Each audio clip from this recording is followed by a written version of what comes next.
Chaque visite du roi en Europe est l'occasion pour lui de renouer avec la communauté marocaine immigrée. Et au moment où l'on parle de plus en plus du vote des immigrés aux élections locales et municipales, le roi rappelle à chaque fois son opposition farouche à ce principe. Vous verrez vous-même, le marocain est très difficile à digérer. Vous intégrerez peut-être facilement la première génération, mais la deuxième et troisième seront difficiles à digérer, car les cellules marocaines, les gènes, l'hérédité, tout cela jouera. Même au bout d'une génération, même au bout de 2 générations, on leur dira un jour, ah, va, tu n'es pas un vrai Hollandais, tu n'es pas un vrai Français, tu n'es pas un vrai Italien, tu es un importé. On le leur rappellera un jour ou l'autre. Enfin, comment voulez-vous assimiler des gens vraiment à égalité quand on les appelle des beurs? Comment voulez-vous? Du reste, quand on les appelle beurs, je n'oublie pas non plus que j'ai été appelé bico et salarabe pendant des années. C'est le mot qui a changé. Quand il y a des incompréhensions entre des Français et des Marocains, il y a toujours des incompréhensions à certains moments, qui doit faire le plus long chemin pour comprendre l'autre? Je crois que c'est vous, parce qu'on vous connaît mieux que vous ne nous connaissez. C'est-à-dire?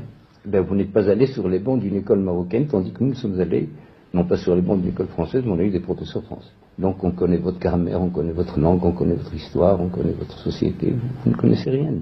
Vous avez le sentiment qu'on ne s'y intéresse pas assez? Non, loin de moi cette idée. Mais j'estime que il y a de ces paresses qui sont naturelles, qui viennent instinctivement. C'est une paresse naturelle, qui s'appelle la loi du moindre effort.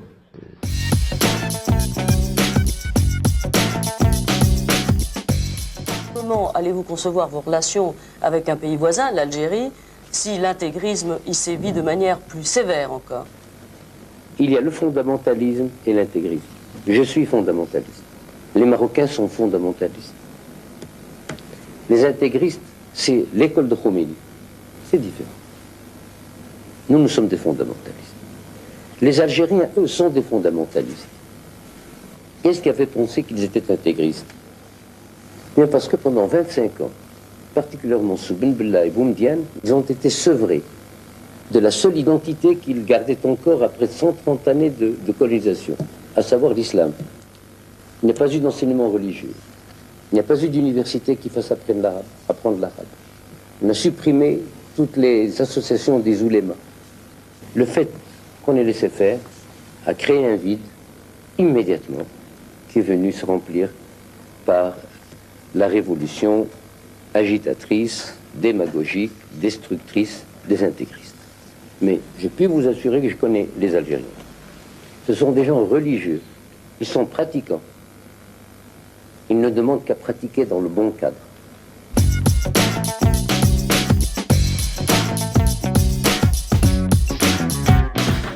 Dès son accès au trône, Hassan II commence à surprendre.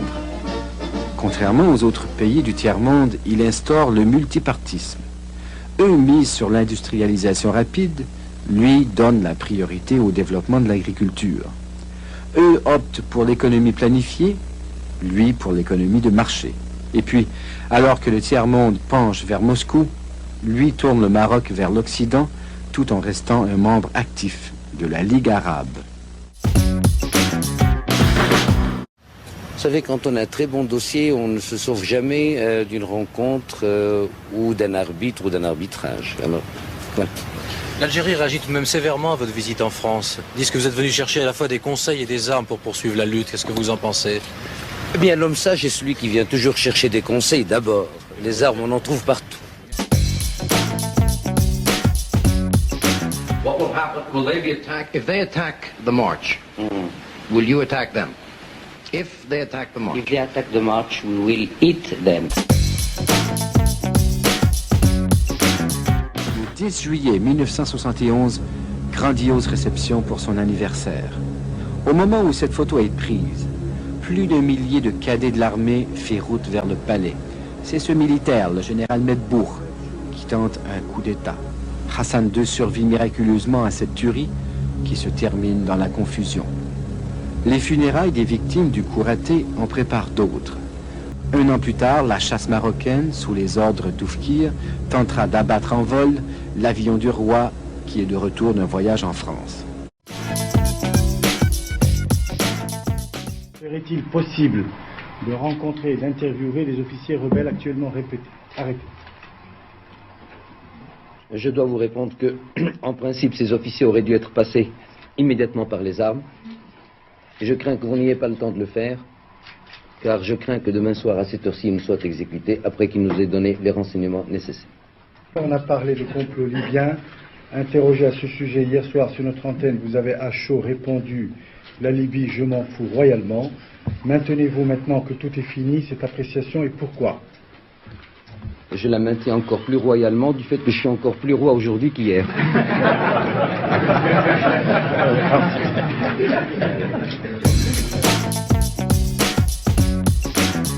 Est-ce que vous éprouvez encore beaucoup d'amertume envers la trahison de certains de vos conseillers?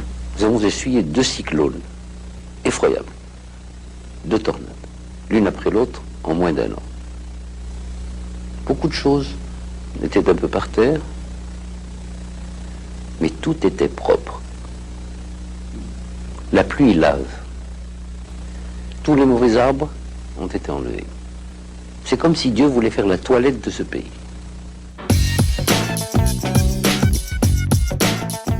Vous vous inquiétez ou vous vous interrogez sur la voie que suivra le prince héritier? Je passe mon temps à lui dire une chose. Le style, c'est l'homme. Ce qui est important, c'est le but, la façon éducative et vertueuse. Mais le style, c'est l'homme.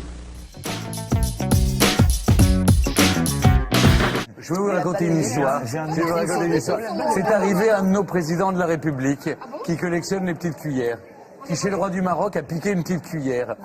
Quelqu'un l'a vu et l'a dit au roi, et qui a fait une chose merveilleuse, il a pris lui-même sa petite cuillère, et il a dit, voyez ma petite cuillère, abracadabra, il l'a mise dans la poche, et il a dit, et c'est vous, monsieur le président, qui avez ma petite cuillère. Et le président français était obligé de sortir. C'est une histoire authentique qui m'a été racontée par une personne qui était présente. Le style, c'est l'homme. Assalamu alaikum wa rahmatullah.